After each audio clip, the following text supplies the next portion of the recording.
What a headshot! What a head! How's it guys, it's Dayvy, FPL, and welcome back to the Fantasy Premier League video here on my channel. Now in this video, I will take you guys through the top 5 overpriced forwards. So the second video in our series of the overpriced options. Last week we spoke about the underpriced options, so go check that video out if you guys haven't.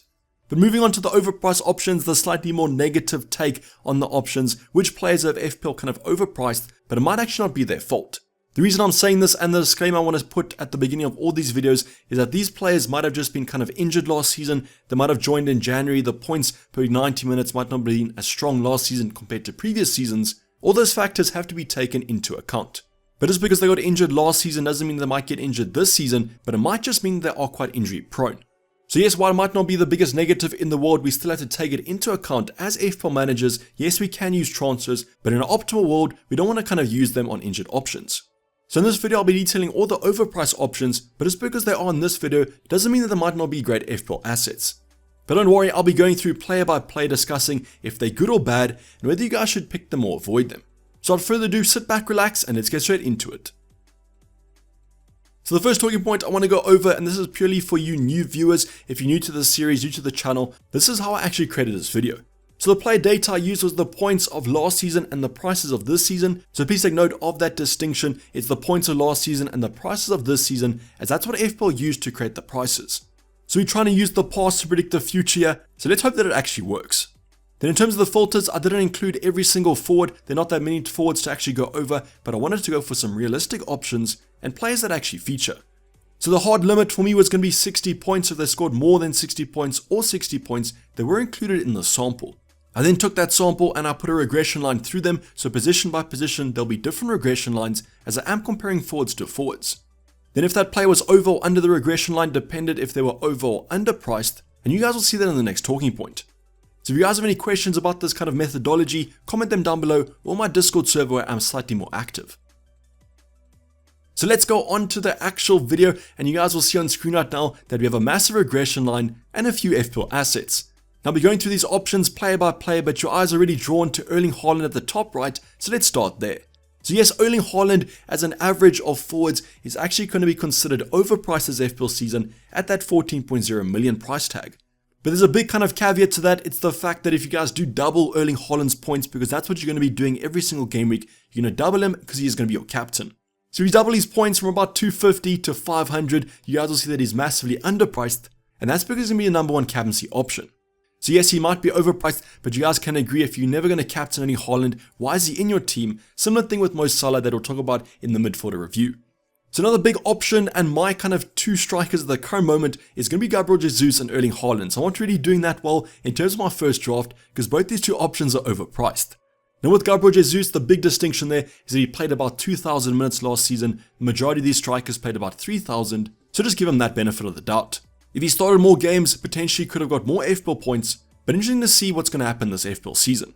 So that's the first thing to note about Gabriel Jesus, but it might be your question mark, and if you guys do cast your eyes to the last player, Eddie and Nketiah, will these two players share minutes? So I think that Jesus should be kind of the first choice striker to get, but Nketiah could be in the wing waiting for that chance for sub on.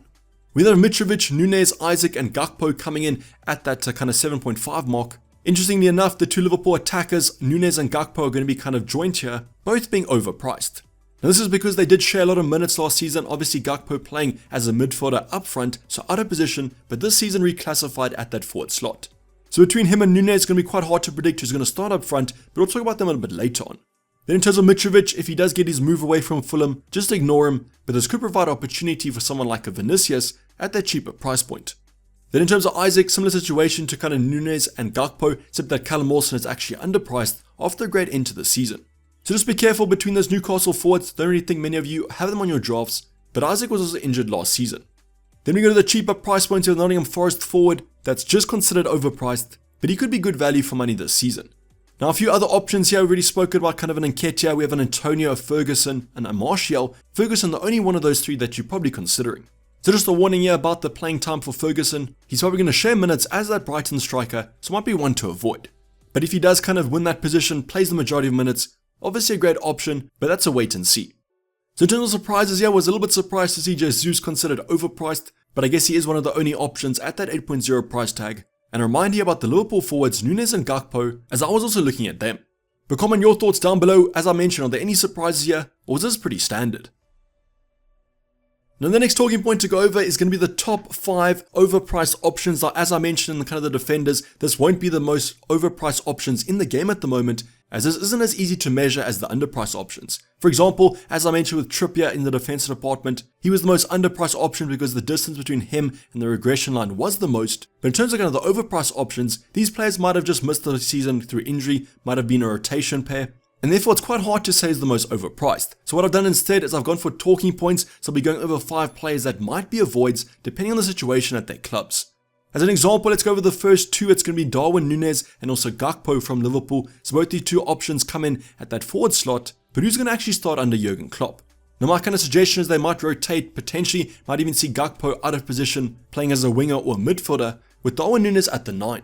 So all that will be revealed over the kind of start of the season, the preseason as well. But generally, I think it's going to be quite hard to pick between the 2 of them. So at the current moment, I would probably avoid going for Darwin or going for Gakpo, as we just don't know who's going to start up front. Now hopefully that will come to light throughout the preseason, but I don't expect it to. I think these 2 options will probably rotate in that front 3. Now next up, similar situation for Isaac from Newcastle. Now between him and Callum Wilson, who's going to start up front? Isaac was actually getting a few minutes towards the end of last season, but at left wing. So let's see what kind of Eddie Howe does in the preseason, because I do expect Isaac to still play, but is it going to be at the striker position or at that wing slot? So for me, an avoid at the current moment, but kind of easier than this, is the Newcastle fixtures aren't great, so be given that time. Then we have Ferguson, and I mentioned this similar situation as a lot of these players might be rotated at that forward position, but if he does win the slot, could be absolute FPL gold. But I'd probably avoid for now, rather go for a Mitoma or Solly March, as the striker position has a lot of options.